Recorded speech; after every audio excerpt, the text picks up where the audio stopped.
Hi guys. నిన్న నామినేషన్లో భాగంగానే ముఖ్యమైన పర్సన్ గురించి మాట్లాడుకుందాం. ఒక పర్సన్ గురించి. ఆ పర్సన్ ఎవరంటే మర్యాద లేని, అంటే మర్యాద తెలియని మర్యాద మనిషి గురించి మాట్లాడుకుందాం. మర్యాద అంటే ఏంటో తెలియని మర్యాద మనిషి గురించి మాట్లాడుకుందాం. చాలా ఇంట్రెస్ట్ అయినటువంటి పాయింట్లు ఒక 4-5 మాట్లాడుకుందాం. అంతకంటే పెద్ద లాగించను. ప్లీజ్ దయచేసి కొంచెం ఓపిక తెచ్చుకొని చూడండి. ఏం లేదు, బిగ్ బాస్ హౌస్లోకి మర్యాద మనిషి ఎలా వచ్చిండు, మనకి అగ్ని పరీక్ష షో ద్వారానే ఎన్నుకోవడం జరిగింది కదా. అగ్ని పరీక్ష షోలో ఈ మర్యాద లేని మనిషి అతని పద్ధతి ఏందో చూసిరు. అక్కడ చూసి ఇతనిలో ఏదో కోణం ఉందని చెప్పేసి శ్రీముఖి తీసుకొచ్చి హౌస్లో పెట్టడం జరిగింది. ఎవరిని? ఈ మర్యాద లేని మర్యాద మనిషిని హౌస్లోకి తీసుకొచ్చి రావడం జరిగింది. హౌస్లోకి వచ్చినాక పట్టుమని ఒక వారం రోజుల పాటు కూడా లేడు, పట్టుకుని ఎగిరిపోయిండు. ఎందుకు ఎగిరిపోయిండు? అతని బిహేవియర్, అతను చేసినటువంటి ఏమంటారు, ఇంకా ఇంత దానికి ఇంత చేసి చేయడం అన్నట్టు. నేనే తోపు, నేనే సూపరు, నేనే హీరో అనే కోణంలో ప్రతి ఒక్క దాన్ని భూతద్దంలో పెట్టి గిల్లి గిచ్చి ఆడేసేటోడు అన్నట్టు. అది భరించలేకపోయారు ఆడియన్స్. బయట నుంచి చూసి ఆడియన్స్ అమ్మో ఏంద్ర ఇదంతా అని అనుకున్నారు. నువ్వు కోడిగుడు దొంగతనంలో పెద్ద రాదంత్రం, తర్వాత డెమాన్ పవన్ క్యాప్టెన్ టాస్క్లో చేసిందంతా చేసి దాన్ని నీకు తగ్గట్టుగా ఊహించుకోవడం, నీకు తగ్గట్టుగా మలుపుకొని నువ్వే తోపు అనుకున్నావు. నెక్స్ట్ వచ్చేసి అదేంది, మన రాము రాతోడు అన్నం తినేటప్పుడు అన్నం పెట్టనన్నాడని చెప్పేసి దాన్ని రాదంతరం చేసి పెద్ద హీరోలు అనిపించుకోవాలనుకున్నావు. కోడిగుడు దొంగతనంలో కూడా సంజన గారు చేసిన దాంట్లో కూడా నువ్వు హీరో తోపు అనిపించుకోవాలని అందరికన్నా ముందుగా వేగంగా దూసుకెళ్ళినావు. అక్కడ చూసే ఆడియన్స్ కూడా అమ్మో ఈ మర్యాద మనిషికి సూపర్ మర్యాద ఉందిరా నాయన అని అనుకున్నారు. అక్కడ రామరాథోడ్ విషయంలో, డిమాన్ పవన్ కెప్టెన్ విషయంలో, నువ్వు హౌజ్లో బిహేవ్ చేసినటువంటి విషయంలో, హౌజ్లో ఎలాంటి బిహేవియరు అడున్నటువంటి శ్రీజ కానీ ప్రియా కానీ వాళ్ళ మీద బ్యాక్ పిచ్చింగ్ చేసినటువంటి విషయము, ప్రియా శ్రీజ ఇద్దరు కసిరితే వచ్చి మూలకు కూర్చొని ఏడ్చినటువంటి విషయము, మన ఇమానియల్కి చెప్పుకొని ఏడ్చినవు. ఆ తర్వాత హౌస్ నుంచి వచ్చేసి బయట కూర్చొని వీళ్ళ దగ్గర తినుకుంటూ ఏడ్చినవు. వీళ్ళకు పెట్టొద్దంటావు, వీళ్ళ దగ్గర వచ్చి తిన్నావు. ఇవన్నీ చేసినవి. ఇవన్నీ నచ్చక ఆడియన్స్కి ఈ మర్యాద లేని మర్యాద మనిషిని ఇమ్మీడియట్లీ బయటికి పంపించాలని చెప్పేసి ఆ వారమే ట్యాక్కున బయటకు వచ్చేసినావు. ఆ వారంలో బయటికి వెళ్ళిపోవడం అనేది జరిగింది. ఎందుకంటే నీ మర్యాద ఎంత వరకు ఉందో చూసిరు కదా. ఓకే, ఇప్పుడు నువ్వు హౌస్లోకి వచ్చింది ఏంటిది? ఏ పర్పస్లో వచ్చినావు? నామినేషన్ చేసే పర్పస్లో వచ్చినావు.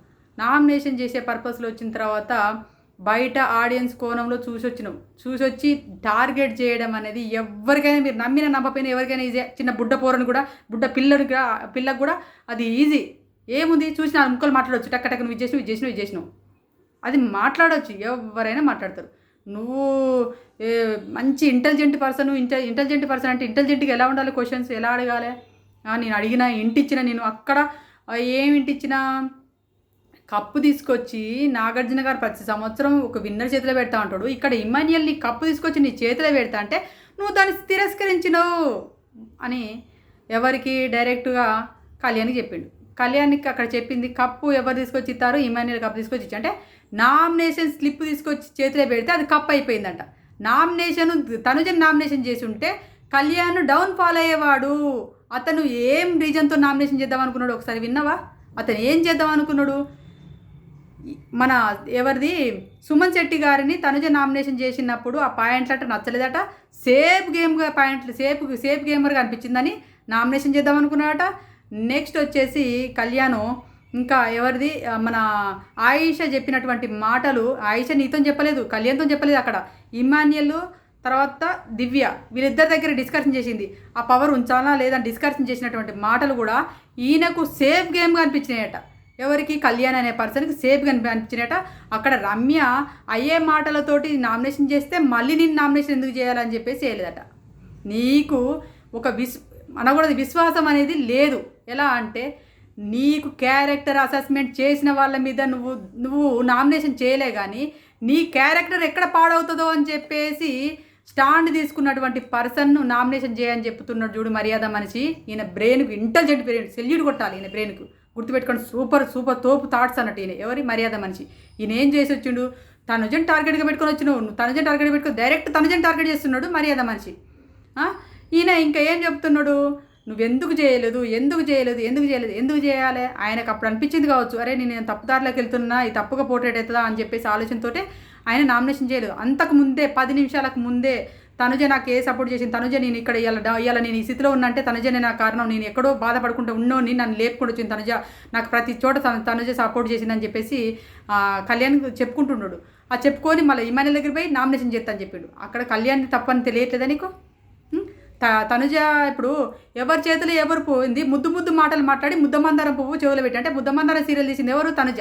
అంటే నువ్వు డైరెక్ట్ అంటున్నావు ముద్దు ముద్దు మాటలు మాట్లాడి ముద్దమందార పువ్వు చెవులో పెట్టిందని చెప్పేసి తనుజ చెవులో పెట్టిందా, నీ చెవులో పెట్టిందా? ఆడియన్స్ కళ్యాణ్ చెవులో పెట్టిర్రా?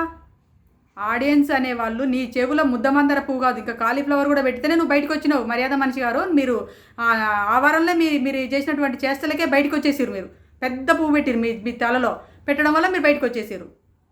ఇవాళ కళ్యాణ్ చెవులో తనుజ ఎందుకు పువ్వు పెట్టింది, ఏ రకంగా పువ్వు పెడుతుంది? తనుజ ఎక్కడన్నా ఏది కళ్యాణ్ విషయంలో సేఫ్ గేమ్ ఎక్కడ ఆడింది? క్యారెక్టర్ పోతుందని చెప్పేసి సపోర్ట్నెస్గా నిలబడ్డది. క్యారెక్టర్ పైన నిందేసిన వాళ్ళకి నామినేషన్ చేసింది. ఆయన ఇంకా బ్యాక్ నిలబడిపోయాడు, ఇంకా డర్రుకున్నాడు. వాళ్ళని చూసి డర్రుకొని వెనక దొరికినటువంటి కళ్యాణ్కు ఈ Tanuja nomination Tanuja safe game ఆడుతుందని కళ్యాణ్ని తనుజ ఎక్కడ కించపరుస్తుంది, ఎక్కడ కళ్యాణ్ వాడుకుంటుంది? ఇక్కడ కళ్యాణ్ అనే పర్సను 2-3 వారాలు ఆట కనపడలేదని చెప్పేసి వైల్డ్ కార్డ్స్గా దివ్యనికిత గిట్ట వచ్చినప్పుడు అప్పుడు హౌజ్లోకి ఎంటర్ అవుతున్నప్పుడు వాళ్ళు నీ ఆట కనపడతలే, సాకేబ్ గిట్టను నీ ఆట కనపడతలే, అదేవిధంగా నాగమణి కంట కూడా నీ ఆట కనపడతలే అని కళ్యాణ్ చెప్పారు. మర్చిపోయారా? కళ్యాణ్ 2-3 వారాలు ఆటే కనపడలే. ఒక్కటే ప్రియానిక మరలా శ్రీజానిక మరలా అక్క అక్క అక్క అక్క ఆనే కనపడదు తప్ప ఎక్కడ కనపడలే. ఏ హౌజ్లో ఆయన ఆట తిరిగి కనపడలేదు. ఆ తర్వాతకే కళ్యాణ్ ఎప్పుడైతే తనుజకి దగ్గరగా అయ్యిండో ఆ తర్వాతకి హౌజులో అక్కడక్కడ కనపడడం స్టార్ట్ చేసిండు. వాళ్ళిద్దరిది బాండింగ్ బాగుందనే ఉద్దేశంతోనే అందరూ ఇష్టపడడం జరిగింది. ఎక్కడ కళ్యాణ్ అనే పర్సన్ తనుజకు దగ్గర కాకపోతే కళ్యాణ్ అనే పర్సన్ కనిపించేవాడు కాదు. మర్యాద మనిషి గారు, మర్చిపోయారా? మీరు బయట నుంచి చూడలేదా? మీరు ఏ కోణంలో చూసి వెళ్ళిరు అక్కడికి? డైరెక్ట్ తనుజని టార్గెట్ పెట్టుకుని వెళ్ళిపోయినరా మీరు లోపలికి? అంటే కళ్యాణ్ ఏం సేఫ్గా గేమ్ ఆడతలే. ఇక్కడ సేఫ్ గేమ్ ఆడేది ఎవరు? కళ్యాణా తనుజనా? కళ్యాణ్ వల్ల తనుజకు లాభం ఉందా? తనుజ వల్ల కళ్యాణ్కి లాభం జరిగిందా? ఎవరు కాలీఫ్లవర్ పెట్టిరు ఈడ? ఎవరు ముద్దమందర పూలు పెట్టిరు? నీకు అర్థం కాలేదా? నీ తెలివితేటలు ఎంత ఉన్నాయో అర్థం చేసుకో నువ్వే. ఇక మళ్ళీ నీ ఏదో తోపులాగా నేను ఏదో చేస్తున్నా అని చెప్పేసి అక్కడ పోయి మీరు చేస్తారా? మీరు ఇప్పుడు ఎవరు చేస్తారో, ఎందుకు చేస్తారో నామినేషన్ చెయ్యండి, మనకు తెలుసు ఎవరిని చేస్తారో అని చెప్పేసి ఇమానియల్కు ఇచ్చినావు కదా పొడవమని. ఇమానియల్ ఎలాంటి పాయింట్లు పెట్టిండు నీకు అర్థమైందా? ఇమానియల్ ఎలాంటి పాయింట్లు పెట్టిండు? మర్యాద మనిషి గారు, ఇమానియల్ ఎలాంటి పాయింట్లు పెట్టిండు? అక్కడ ఇమానియల్ అనే పర్సన్ ఏదో ఫస్ట్ వీక్లో బొమ్మల టాస్క్ తీసుకొస్తే తుస్సు అయిపోయింది. ఆయిషా పాయింట్లు తీసుకొస్తే తుస్సు అయిపోయింది. ఆయిషా పాయింట్ల కోసం ఆర్గ్యూ చేసే అసలు అవసరమే లేదు ఇమానియల్కి. ఆయిషకు ఇస్తుందా ఇయ్యదా ఆమె పర్సనల్ అది. ఇప్పుడు ఆయిష వచ్చింది డైరెక్ట్ తనుజని టార్గెట్ చేసింది. హాఫ్ అన్ అవర్ మాట్లాడిన తర్వాత ఎందుకు పాపం నన్ను టార్గెట్ చేసినంత మాత్రం ఎందుకు ఆ ఇమ్యూనిటీ ఉండకూడదు, ఉండని ఏం చేస్తావు చేసుకొని అని చెప్పేసి అనుకున్నదేమో. నీకెందుకు? నీకు ఒక థాట్ ఉంటే నువ్వు ఆ థాట్ మీద నిలబడకపోయినావు. నువ్వు తనుజని ఎందుకు నమ్ముకున్నావు? తనుజ నీకు నచ్చదు కదా. అంటే అక్కడ డైరెక్ట్ వచ్చేసి ఆయిష తనుజని నామినేషన్ చేసినప్పుడు వెనక మళ్ళీ సపోర్ట్ కొట్టినటువంటి ఇమానియల్ సూపర్ ఆడుతుంది, సూపర్ ఇచ్చిపడేసి అని అన్నటువంటి ఇమానియల్ వెనక మళ్ళీ తనుజ గురించి బ్యాక్ పిచ్చింగ్ చేసుకుంటా. తనుజ నా ఫ్రెండ్ ఇప్పుడు మళ్ళీ నిన్న అలా ఎవరు అర్జునును అంబాటి అర్జునును అమర్దీప్ ఇద్దరు వచ్చినాక హౌజ్లో తనుజ టాప్లో ఉందనగానే మళ్ళీ రింగ్ ఇక్కడ తలిజ నువ్వు అంటే ఇష్టం రా, నువ్వు అంటే నీ ఎప్పుడు గొడవ పెట్టుకుంది అది అని చెప్పేసి అన్నటువంటి ఇమానియల్ది సేఫ్ గేమా, తనుజ సేఫ్ గేమా?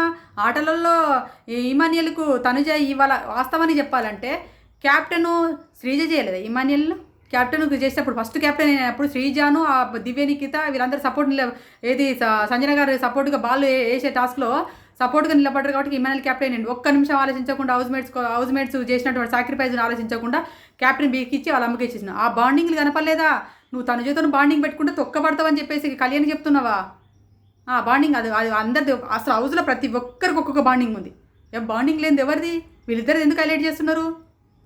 అదేవిధంగా ఇంకా చెప్పాలంటే నిన్న ఆడిన క్యాప్ టాస్క్లో కూడా ఇమానియల్ క్యాప్టెన్ కావడానికి ఒక కారణం తనుజ ఆమె కాయిన్స్ డబ్బులు సాక్రిఫైస్ చేసింది ఇమానియల్కి. అంటే ఆ గేము వాళ్ళ టీం కదా ఇవ్వచ్చు కదా, దాంతో ఏముందంటే నీకు తనుజ ఎప్పుడో ఫస్ట్ స్టార్టింగ్ వీక్లో తనుజ నిన్ను మోసం చేసింది, ఏది టెడ్డీ బేర్ల టాస్క్లో బొమ్మల టాస్క్లో మోసం చేసింది అని చెప్పుకొని బ్రెయిన్లో పెట్టుకొని నువ్వు మళ్ళీ తనుజను కాయిన్స్ ఇస్తావా అని అడిగినావు కదా, తీసుకున్నావు కదా.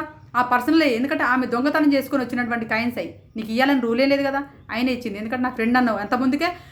ఏది అంబటి అర్జున్ వాళ్ళు ఇట్లా అమర్దీప్ వాళ్ళు ఇట్లా వచ్చినప్పుడు నా ఫ్రెండ్ అని చెప్పేసి అన్నావు కాబట్టి ఇమాన్యుల్ గారు నా ఫ్రెండేలే అని చెప్పేసి ఉద్దేశంతో ఇచ్చింది. నేను ఒక కంటెండర్ చేయాలనుకున్నది కళ్యాణ్కి ఇచ్చింది. కళ్యాణ్కి లేదా నీకు అక్కడ కళ్యాణ్ ఎప్పుడు తనుజకు సపోర్ట్నెస్గా నిలబడ్డాడు, ఏ టైంలో సపోర్ట్నెస్గా నిలబడ్డాడు ఒక్కసారి చెప్పి మర్యాద మనిషి గారు ఒక్కసారి చెప్పండి. మీరు ఎక్కడ కామెంట్ చేయండి. ఎవరైనా కళ్యాణ్ ఫ్యాన్సే కానీ ఈ మర్యాద మనిషి ఫ్యాన్సే కానీ ఉంటే కామెంట్ చేయండి. తనుజ వల్ల ఈ కళ్యాణ్ గేమ్ ఎక్కడ దెబ్బతిన్నది? తనుజ ఏమన్నా ఈ కళ్యాణ్ను బాయ్ ఫ్రెండ్ చెప్పుకొని తిరిగిందా? లేకపోతే నా బాయ్ ఫ్రెండ్ నా పాత మాజీ బాయ్ ఫ్రెండ్ లాగా ఉన్నాడని చెప్పిందా? ఇక్కడ ఎవరి కళ్యాణ్ నా మాజీ లవర్ లాగా ఉంది అని చెప్పేసి ఎందుకు చెప్తాడు? ఎందుకు ఆ అమ్మాయిని ఇంకా అలా ఆ కోణంలో చూస్తున్నాడు? ఎందుకు అలాంటి మాయమాటలు చెప్తుండు? ఇప్పుడు మాయమాటలు చెప్పేది ఎవరిడా? కళ్యాణా తనుజనా? మీరే ఆలోచించుకోండి. నెక్స్ట్ క్యాప్టెన్ టాస్క్ అదే మన ఇమాన్యుయల్ క్యాప్టెన్ అయిన దాంట్లో నిఖిల్ అనే పర్సను ఇమాన్యుయల్ క్యాప్ పట్టుకున్న ఒక 2 నిమిషాలు గుంజేసేవాడు.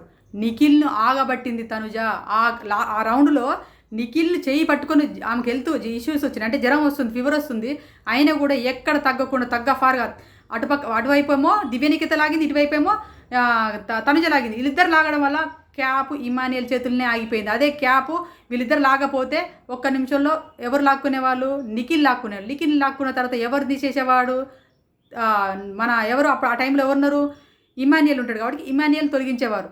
అదే ఇలా తనుజ సపోర్ట్ చేయలేదా నీకు? అది సపోర్టింగ్ కనపడలేదా? చూసే ఆడియన్స్ లైవ్లో చూసే వాళ్ళకైతే తెలుస్తుంది. లైవ్ చూసి మాట్లాడండి. ఎవరు మాట్లాడినా లైవ్ చూసి లైవ్లో వేసింది బిగ్ బాస్ ఎపిసోడ్ వేస్తలేదు, ఎపిసోడ్ వేసింది బిగ్ బాస్ లైవ్లో ఎత్తలేడు. ఏందో తెలియదు మరి. ఆ బిగ్ బాస్ షో ఎందుకు పెట్టుకున్నాడో తెలియదు. వాయిస్ ఏది లైవ్లో కూడా వాయిస్ చిన్నగా ఎక్కడో వినపడతాడు. ఎంత సౌండ్ పెట్టి టీవీ సౌండ్ అది కూడా వినపడదు. మరి బిగ్ బాస్ టీమ్ ఏం చేస్తుందో కూడా తెలియదు. ఇవన్నీ కనిపించలేదు మర్యాద మనిషి గారు. మీరు ఎక్కడ అంటే మీరు ఏం చూసి వచ్చి డైరెక్ట్ అటాక్ చేయాలనుకున్నారు? అంటే ఫస్ట్ నుంచి మీకు మైండ్లో ఒక థాట్ పెట్టుకొని వచ్చారు, తనుజ టాప్లో ఉంది, తనుజన ఎట్లా డిగ్రేడ్ చేయాలని చెప్పేసి ఉద్దేశంతోనే వచ్చారు కదా. చేయండి. చూసే ఆడియన్స్ ఉన్నారు కదా. తనేం చేసింది, కళ్యాణ్ ఏం చేసిండు, ఇప్పుడు మీరు వచ్చి ఏం చేస్తున్నారు అనేది అందరికి ఆడియన్స్గా తెలుసు కదా. అనవసరంగా ముద్దు మాటలు చెప్పి ముద్దమందరం పువ్వు ఎవరి చేతిలో పెట్టలేదు, చెవులలో పెట్టలేదు. మీరు హౌస్లో ముద్దుగా మాట్లాడి వాళ్ళ గురించి వీళ్ళ గురించి వెనక పర్ల బ్యాక్ పిచింగ్ చేసేసి పెద్ద కాలీఫ్లవర్ బయట 2 చెవులలో పెట్టేసుకొని బయటికి పోయారు. అది మర్చిపోయారేమో. మళ్ళీ ఇప్పుడు వచ్చి నామినేషన్ చేయడం అనేది మీ విజ్ఞతకే వదిలేస్తున్నా. ఇది నా రివ్యూ, మర్యాద మనిషి పైన నా రివ్యూ ఇది. నచ్చినాయి అనుకోండి, ప్లీజ్ దయచేసి లైక్ చేయండి, నా ఛానల్ సబ్స్క్రైబ్ చేసుకోండి. నేనైతే ఏంటంటే నాకు అనిపించింది చెప్పాను. ఎవరినో హర్ట్ చేయడానికి, ఎవరినో కించపరచడానికి అయితే చెప్పలేదు. ఎవరినైనా కించపరచుంటే సారీ. Bye friends.